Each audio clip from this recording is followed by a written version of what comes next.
Bonjour à toutes et à tous et bienvenue sur la chaîne de Mahela Gaia. Alors oui, ça fait longtemps que j'ai pas fait une capsule, donc je voulais vous donner des nouvelles et je vous avais dit oui qu'il y a des nouveaux projets qui vont commencer et tout. Oui, alors je sens vraiment, je sais qu'il y a des nouvelles choses qui vont commencer. Je pensais seulement, c'est comme s'il y a un petit décalage, je pensais que ça aurait commencé un peu plus tôt. Mais en fait, je sais pourquoi ça ne pouvait pas se produire au moment où moi je le pensais ou souhaitais. C'est parce que le projet, entre-temps, c'est devenu une exploration plus profonde de mon être. Donc, après mon retour au Vietnam, en fait, ça m'a fait une vraie reconnexion à moi-même, surtout au corps. Parce que c'est très divisé hein, en Occident, je trouve, corps, mental, esprit, c'est vraiment séparé. Et on a l'impression que le mental, c'est ce qu'il y a de primordial, en fait. Alors qu'en Asie, ce que j'ai découvert, c'est que non, les trois fonctionnent pareil, quoi. Il y a le mental, oui, il y a l'âme, il y a l'esprit, et il y a le corps. Et on fonctionne beaucoup dans l'instinct, là-bas, dans l'intuition. Et l'intuition, ça passe essentiellement par les ressentis corporels. Et moi, je souffre depuis toute petite hein, de certaines maladies, on va dire maladies, de maux, on va dire, de dysfonctionnement corporel. Et j'ai fait plein de soins, donc émotionnellement, il y a plein de choses qui ont été, on va dire, guéries. Sur beaucoup de plans, j'ai fait une énorme avancée en fait dans ma vie. Mais il y avait toujours des petites choses physiques, enfin petites et grandes. Je vais pas rentrer dans les détails, mais oui, certains mots physiques. Et au retour, c'était avant d'aller au Vietnam, je m'étais dit, je voudrais faire quand même une thérapie ou quelque chose en fait pour essayer de comprendre quoi, ce qui se passe dans mon corps, parce que je sens bien que c'est au niveau, il y a des dérèglements au niveau du système nerveux. Mais d'où ça provient et quels sont ces dérèglements et comment les remettre d'aplomb en fait.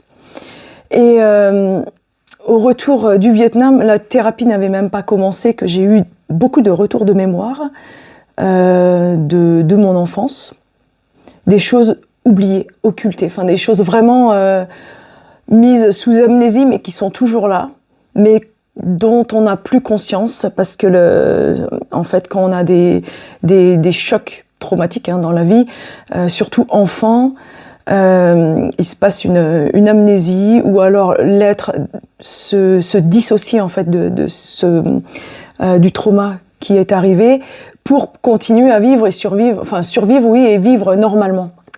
Donc il y a une partie qui est occultée. Et moi des fois on m'en parlait de ça, puis je me disais mais non, mais moi j'ai une super mémoire, ce qui est vrai. Je me souviens d'énormément d'éléments, de choses, même quand j'avais 1 an, et je me rappelle de beaucoup de choses. Je me rappelle même de ma naissance et la façon dont on s'incarne et d'avant l'incarnation, avant l'incarnation et avant ma naissance. Donc je me dis je ne vois pas du tout ce que ma mémoire a pu occulter. Et puis, plusieurs personnes, en fait, avaient vu certaines choses.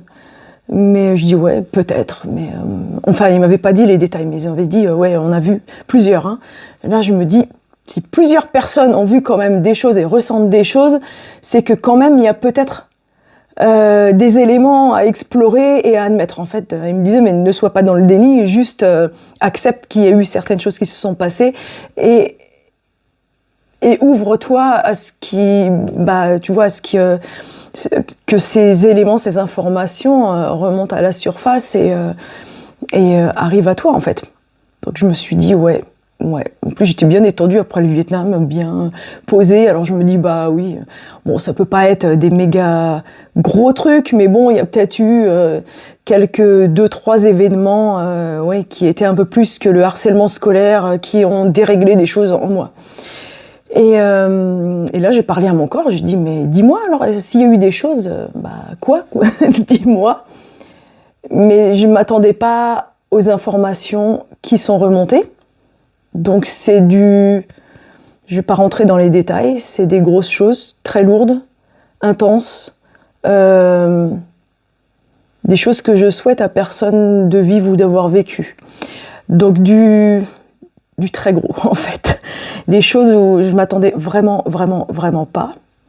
Et du coup, je me dis, c'est pas étonnant qu'il y ait plein de dérèglements dans mon système nerveux autonome, ou dans le nerf vague et tout ça. Je me dis, ah ouais, c'était des formes, ouais, on va dire de l'abus, hein, mais je vais pas rentrer dans les détails, c'est pas le but de la vidéo. Et il y a plein de choses que je préfère garder aussi pour moi.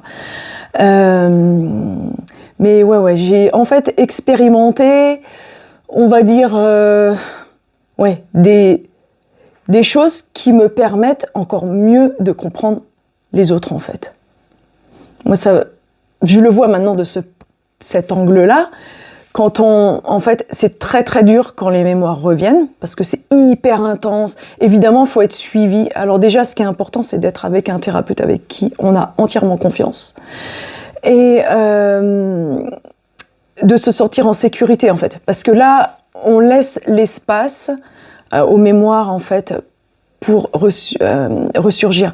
Si on est tout seul, qu'on n'est pas bien accompagné, c'est très compliqué en général. C'est ça qui fait aussi le blocage. Alors que quand on est vraiment bien entouré, bien accompagné, qu'on se sent en sécurité, qu'on s'autorise en fait à avoir déjà le temps physiquement quoi, enfin, et aussi l'espace pour se dire bon bah là oui je suis avec moi-même, avec mon corps et tout est enregistré en fait dans le corps, dans le système nerveux, on a toutes les informations et aussi au niveau du cerveau.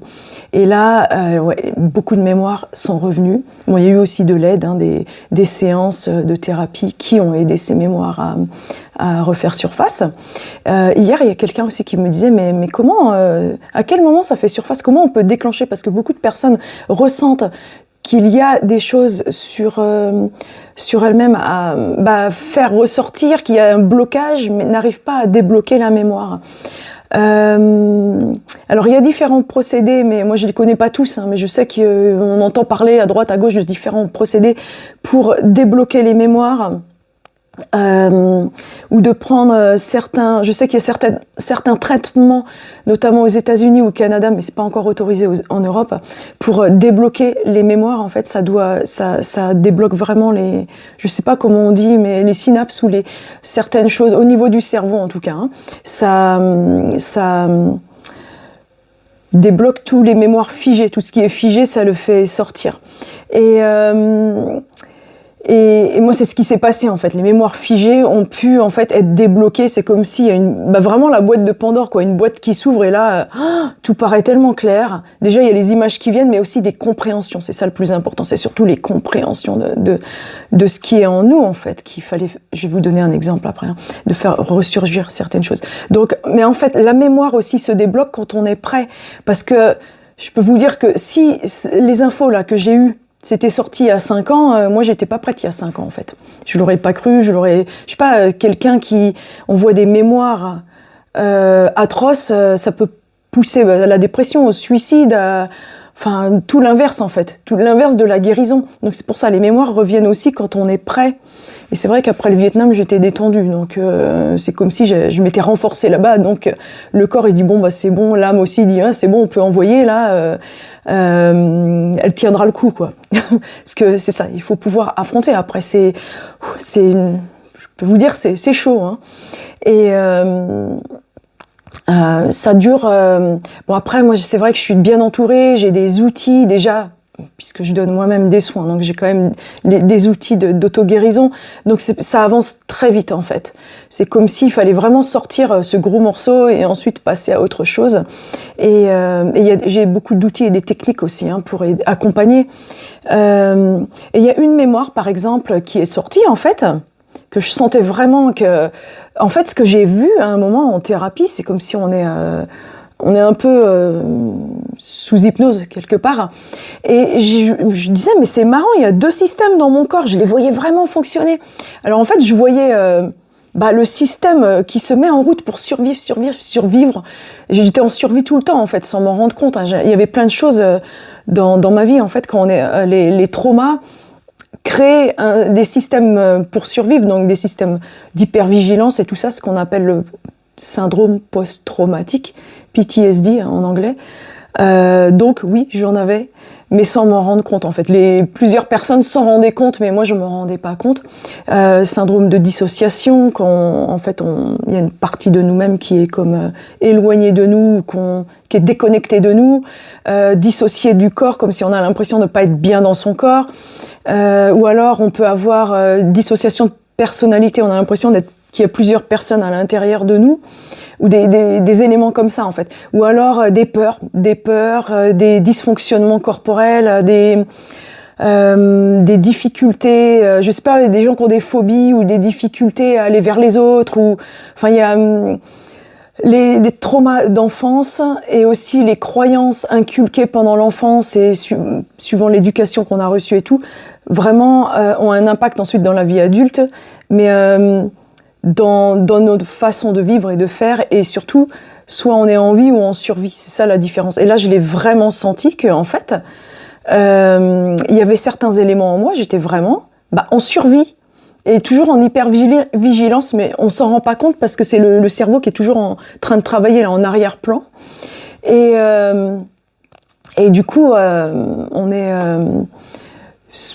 tout le temps sur 2 plans ou 2-3 plans en même temps. Donc quelqu'un par exemple va nous parler, on va être concentré sur la personne, le cerveau en arrière-plan il fait des analyses tout le temps, est-ce qu'il y a du danger quelque part ou pas, en train d'analyser, suranalyser la personne pour voir s'il y a danger ou pas, enfin il y a tout ça qui se passe en arrière-plan mais on le sent pas, mais en fait ça nous épuise. Ça pousse à l'épuisement et ça renforce le dysfonctionnement du système nerveux en fait et de notre corps. Et alors, ce que j'ai vu, c'est qu'il y avait comme 2 systèmes en fait dans mon corps, et je pense que beaucoup de personnes ont ça. On est en fait, il y a un système qui essaye de réguler le corps et le système lui-même, et un système en parallèle qui est complètement en dysrégulation, qui est déréglé en fait. Et les 2 se battent, ça fait comme 2 systèmes qui s'auto-suffisent à eux-mêmes et en même temps qui se battent et en même temps qui se complètent. C'est-à-dire qu'il y en a un où... ça me fait penser, vous savez, il y avait une œuvre d'art une fois, j'avais vu ça, c'était un japonais je crois qui avait fait ça, c'était un bras d'un robot, et en fait, pour pouvoir se déplacer et bouger, le bras il devait... fonctionner avec de l'huile, mais l'huile elle était toujours en train de se perdre et le bras il ramenait l'huile pour pouvoir continuer d'avancer. En fait c'était un va-et-vient c'était, je sais plus quand j'avais vu, c'était il y a quelques années cette œuvre d'art qui était un peu dystopique, et ça a duré longtemps jusqu'à temps qu'après la mécanique elle ne fonctionne plus. Mais j'avais l'impression en fait dans mon corps c'était ça, il y avait un côté qui s'auto-détruisait et l'autre côté qui en auto-survie en fait, et qui réparait tout le temps en réparation, et l'autre côté tout le temps en train de détruire. Donc c'était sans fin, et je l'ai vraiment vu pendant une séance, le fonctionnement de mon système nerveux et de mon corps, et là je me suis dit et je sentais qu'il y avait des branchements, ça me montrait vraiment comme dans un moteur de voiture, des branchements mais faits au mauvais endroit. Je me disais c'est pour ça que ça va pas. Et là en fait il faut réapprendre après à faire fonctionner le cerveau, le corps et consciemment pour rebrancher en fait les différents éléments. Ça c'est ce que ça sert la thérapie et les outils quoi. Après il faut être patient aussi avec soi-même. Mais ce que j'ai vu c'était que le corps, mais c'est incroyable, c'est vraiment primordial en fait. Il y a reconnexion au corps, c'est chimique. En fait je me suis dit mais il y a plein de gens on leur dit ils font pas vraiment d'efforts et tout. Mais en fait, c'est pas qu'ils font pas les efforts, c'est qu'ils peuvent pas. Ils ne peuvent pas. Il y a une différence entre pouvoir et vouloir. Ils ne peuvent pas parce que chimiquement, je sais pas les termes en fait, moi j'y connais rien en chimie du cerveau, mais il y a des éléments qui se sont construits dans le cerveau et dans le corps, dans le système nerveux, qui font qu'on va agir d'une manière ou d'une autre. Alors je suis pas en train de dire faut pas prendre responsabilité de ses actes et rien faire et rester passif. Non, c'est pas ça. Mais par exemple, il y a un exemple. Oui, je vais vous en donner un. Alors, ce qui est sorti, par exemple, pendant une séance, c'est que dans mon système, moi, j'avais beaucoup de mal à me détacher de ma famille, mais je me sentais, je suis en Finlande et tout, détachée, mais chimiquement, émotionnellement, il y avait un élément qui faisait, c'est comme s'il y avait un cordon, mais impossible à couper, en fait. Et d'un seul coup, en fait, après ça s'est fait, mais c'est parce que j'ai vu, j'ai compris pourquoi. C'est parce que, bon, il faut remonter psychologiquement tout au schéma, comment l'enfance, tout ça s'est construit et tout. Mais c'était, je ne pouvais pas émotionnellement et en faisant des efforts, des soins et tout, couper. Parce que fallait que ça se produise. C'est comme si après il y a un câble. J'ai senti dans la tête et j'ai senti là, ça faisait du frais ici. Et c'est comme s'il y a un truc qui est parti, quoi. Comme une ampoule là, ou je sais pas quoi, une ampoule d'éclairage qui s'éclaire ou qui explose. Et ça m'a fait waouh, un soulagement, et je sentais qu'un énorme poids qui partait de moi-même.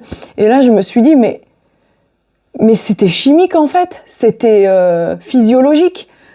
Donc j'avais beau faire tous les soins émotionnels, travailler sur l'émotionnel, me dire oui, c'est terminé et tout ça. Bah non, ça pouvait pas, parce que c'était vraiment, je sais pas, c'était comme des synapses ou des câbles qu'il fallait débrancher et rebrancher autrement. C'était vraiment physiologique en fait, et on oublie souvent le corps, et là je découvre vraiment ce retour au corps. Et l'autre chose aussi que j'ai vue en séance, c'était seul coup, je dis ah ouais, j'ai construit une bulle en fait, et je laisse rentrer qui je veux, je peux aller vers les autres, mais il y a toujours une bulle de protection autour de moi. Et après, elle me dit, la thérapeute me dit, mais il n'y a pas des choses sombres et tout, il y a pas une zone, il y a une zone d'ombre dans ta bulle. Je fais non, non, non. Et après, je me suis laissée guider, et là je fais ouais, ça fait comme une fumée noire. Et là, je pensais voir des choses très lourdes, hein, des choses horribles, de trauma et tout. Et c'est pas ça qui est sorti, en fait, c'était des choses, des regrets, de la honte et de la culpabilité par rapport à des choses que je regrettais de ne pas avoir, par exemple, protégé plus mon frère ou des choses comme ça. Donc, toutes ces choses-là, quand on est enfant, on se dit, mais j'aurais dû faire plus, j'aurais dû faire ça, et pourquoi j'ai pas fait ça, et pourquoi j'ai pas réagi. Alors déjà, en fait, on analyse le soi. En grandissant, on s'analyse avec l'âge que l'on a, dans l'âge quand on s'analyse, mais pas avec l'âge qu'on a quand l'action se produit, qui est peut-être quand on a 5 ou 10 ans ou 15 ans, quoi. Et là, on n'a pas la même force que quand on est adulte. Donc en fait, il y a tout un schéma de honte et de culpabilité qui s'accumule en fait depuis l'enfance, et puis après il y a des nouveaux éléments, et c'est comme si ça grossit, ça grossit, ça grossit, mais sauf que ça on l'occulte et on le met en arrière-plan, mais c'est toujours là dans notre système nerveux. Et là, c'est ce truc-là, moi, qui est sorti. Mais c'était énorme, et j'ai beaucoup pleuré d'ailleurs pendant cette séance. Et mais je disais, oh, j'ai fait ça, j'ai fait ça, j'ai fait ça. Et du coup, il y a le truc, je suis une mauvaise personne, mais j'ai pas envie de l'être. Et c'est pour ça qu'on cachait tout ça. Et après, là, c'est ce qu'on m'a expliqué, mais ça n'a rien à voir avec être une bonne ou une mauvaise personne. C'est seulement que quand on est enfant, des fois on est terrorisé, ou on réagit d'une certaine manière et pas d'une autre. Mais voilà, chacun réagit comme il peut, en fait, et pas comme il veut. Et aussi, si on a soi-même déjà des traumas, ça bloque aussi le processus de réaction et de ce qu'on aurait pu faire, en fait. Donc, il y a tout ça qui est sorti. Bon, après, j'ai parlé, tout ça à mon frère. Mais je sentais pendant la séance que quand ce truc, il sort, et ça bougeait, c'est comme s'il y avait je ressentais des choses qui bougeaient vraiment dans mon corps. Des choses comme si c'était déjà en réparation, que ça commence à se réparer. Et c'était souvent, on oublie, mais le poids de la honte et culpabilité, c'est tellement gigantesque en nous. Et il y a tellement tout un système qui se met en place pour cacher cette honte, parce qu'on a honte. Mais on a honte par rapport à quoi? C'est par rapport aux paramètres sociaux, en fait, sur lesquels on s'est construit, en se comparant aux autres personnes. Quand il y en a, ils disent « Ouais, moi, j'ai fait ça, ça, ça, ça. » Et puis là, on dit « Mais moi, j'ai pas été capable. » Ah, et là, il y a la culpabilité ça grandit encore plus, quoi. Ça se gonfle encore plus. Et puis après, on oublie, et c'est tellement à l'intérieur de nous qu'on n'est plus conscient que c'est là. Jusqu'au moment où ça jaillit et ça sort, et le soulagement, quoi. Par contre, après, quand ça sort, on est 2-3 jours, on est complètement hagard, on est anéanti, mais physiquement, émotionnellement. J'ai eu des coups de fatigue là, plusieurs fois pendant la thérapie, mais comme j'ai jamais eu de ma vie, où on peut rien faire, même boire. Ça demande un effort surhumain d'aller chercher un verre d'eau et de déglutiner, quoi. C'est à ce point-là, une fatigue, mais on peut pas dormir, et on est là juste allongé, et on peut rien faire, en fait.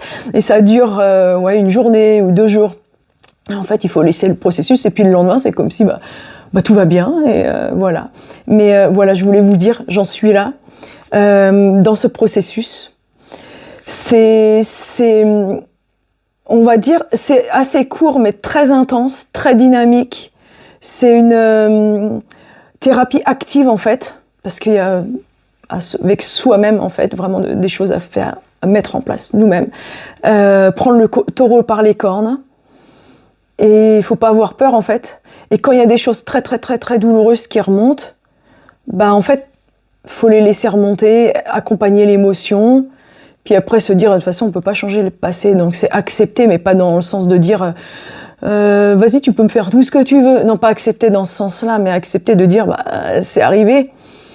Donc, voilà, il y a une raison ou pas, ou voilà, c'était mon chemin de vie, c'était dur, mais maintenant, je comprends plus de choses de moi-même, je peux comprendre plus de choses chez les autres. Voilà, c'est arrivé, je peux pas retourner en arrière pour empêcher ces événements-là.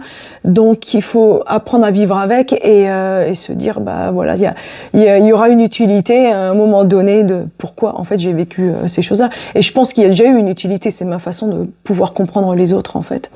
Donc, voilà.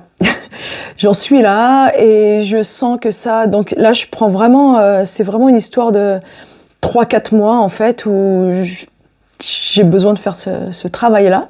Alors je ferai, je pense, d'autres capsules pour parler de l'évolution de tout ça. Je ne pouvais pas en faire avant parce que j'avais pas assez de recul, en fait.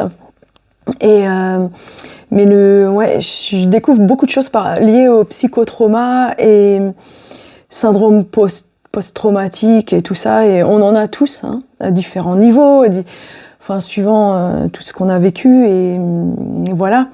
Donc...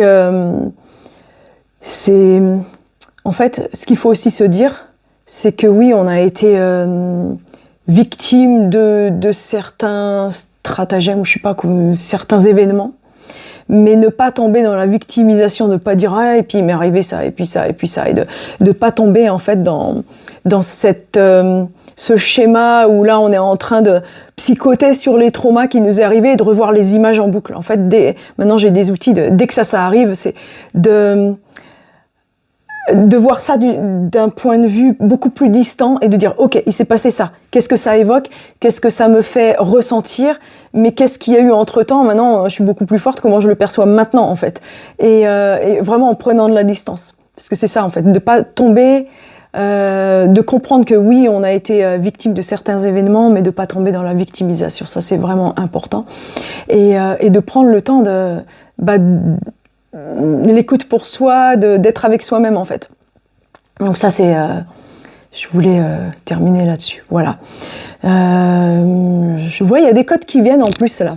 Alors, d'écoute de soi, de retour à soi, ça va être sur ce sujet-là, hein, mais de...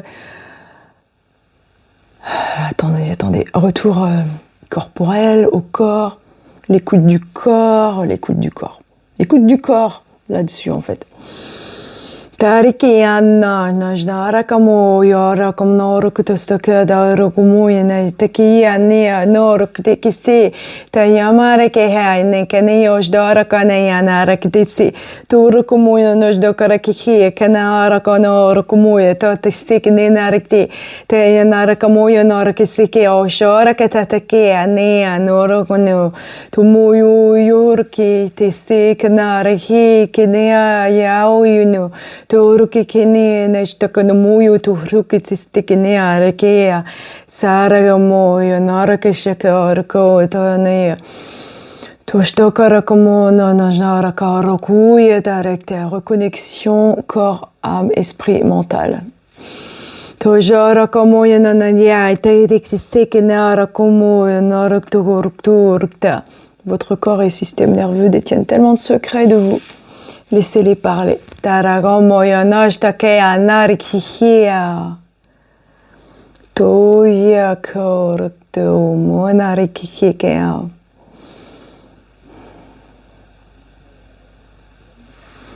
Toya hikeno nearikea.